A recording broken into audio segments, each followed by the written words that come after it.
Baik,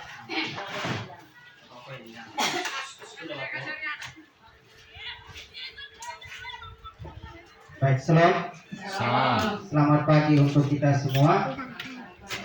Terima kasih untuk hari ini. Kembali lagi kita berkumpul dalam kegiatan diseminasi budaya positif. Jadi kegiatan kita hari ini adalah bentuk pemenuhan tugas dalam kegiatan guru penggerak yang saya ikuti, yaitu pada modul 1.4 budaya positif. Bersama saya Ronald Matimbau SPD sebagai calon guru penggerak angkatan 7 dari SMA Negeri Pola. Sekali lagi saya ucapkan selamat datang Bapak Ibu guru hebat SMA Negeri Kelana. Mari belajar bersama, berkolaborasi dan saling mendukung menumbuhkan budaya positif di sekolah kita.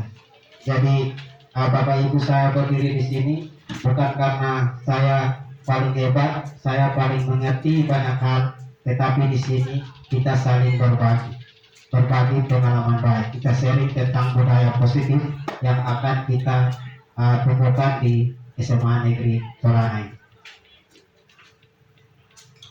Di sini ada konsep utama modul budaya positif yang akan kita bahas. Yang pertama, perubahan paradigma belajar. Yang kedua, disiplin positif. Yang ketiga, kebutuhan dasar manusia. Keempat, motivasi perilaku manusia. Kelima, posisi kontrol restitusi. Keenam, keyakinan kelas. Dan yang ketujuh, segitiga restitusi. Pembelajaran dengan paradigma baru. Pembelajaran dengan paradigma baru dirancang berdasarkan prinsip pembelajaran yang terdiferensiasi sehingga setiap siswa belajar sesuai dengan kebutuhan dan tahap perkembangannya untuk mewujudkan profil pelajar Pancasila. Jadi di sini Bapak Ibu ada dalam paradigma baru ini ada pembelajaran yang namanya pembelajaran berdiferensiasi. Mungkin Bapak Ibu pernah dengar istilah ini? Pernah Bapak Ibu? Ya, sebenarnya ini hal yang lama, hanya mungkin istilahnya yang baru kita dengar. Jadi pembelajaran yang berdiferensiasi itu pembelajaran yang bertujuan untuk memenuhi kebutuhan belajar murid.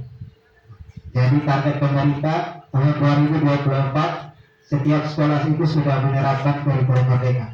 Dan dalam kurikulum merdeka kita akan tahu lebih jauh lagi apa itu pembelajaran berdiferensiasi.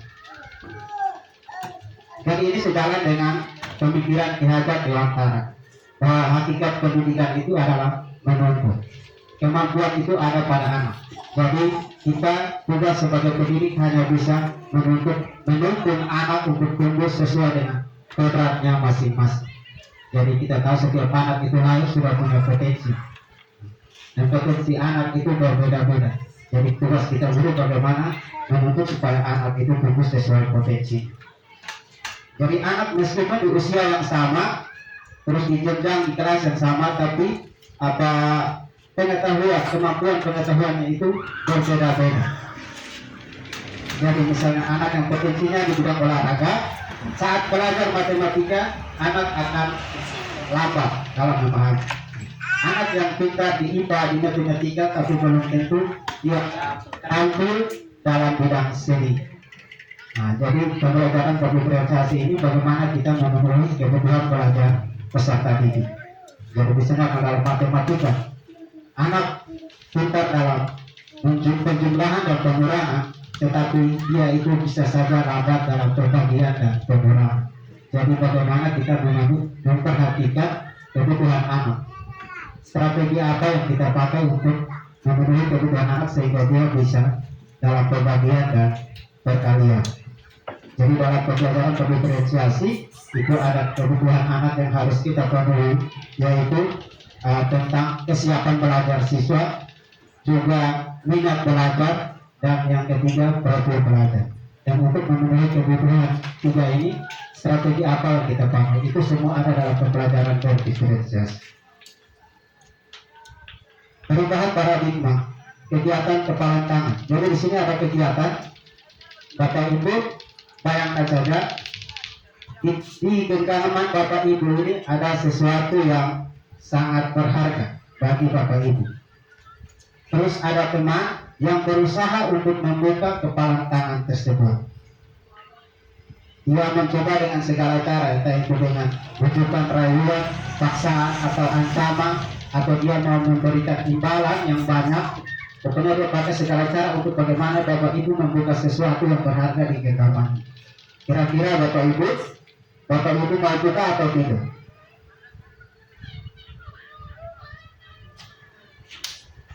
Sesuatu yang di kepala tangan ini sangat berharga menurut Bapak Ibu. Terus dia mencoba membuka. Kira-kira Bapak Ibu mau buka atau tidak?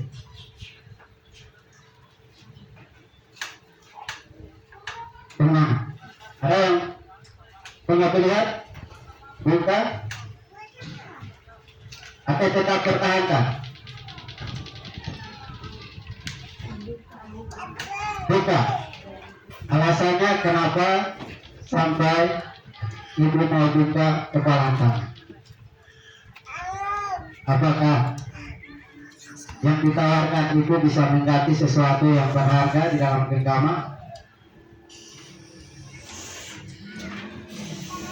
Jadi kita mau buka atau tutup, tetap tutup, tergantung dari kebutuhan kita masing-masing. Nah, jadi dari kegiatan ini pertanyaannya adalah siapa yang memegang kendali?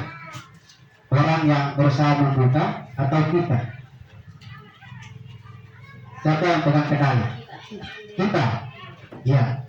Jadi yang memegang kendali itu kita, bukan orang yang berusaha membuka. Kita mau buka ya kita buka. Kita tidak buka, tetap kita pegang erat-erat. Nah, di sini ada perubahan paradigma teori kontrol tentang ilusi kontrol. Jadi ada ilusi guru mengontrol murid berkaitan dengan kegiatan kepala tangan. Kita kadang merasa kita itu pegang kendali atas murid, padahal sebenarnya tidak. Itu cuma ilusi. Kita tidak bisa mengontrol siswa. Yang bisa mengontrol siswa adalah siswa itu sendiri. Kadang kita suruh anak buat ini, dia mau karena memang dia mau.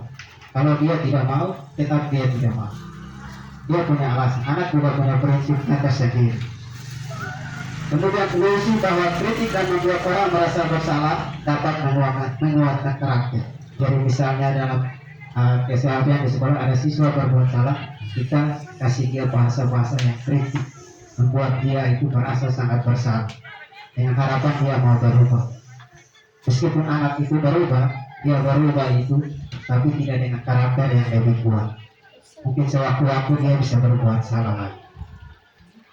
Yang ketiga, ilusi bahwa penguatan positif, efektif dan bermanfaat.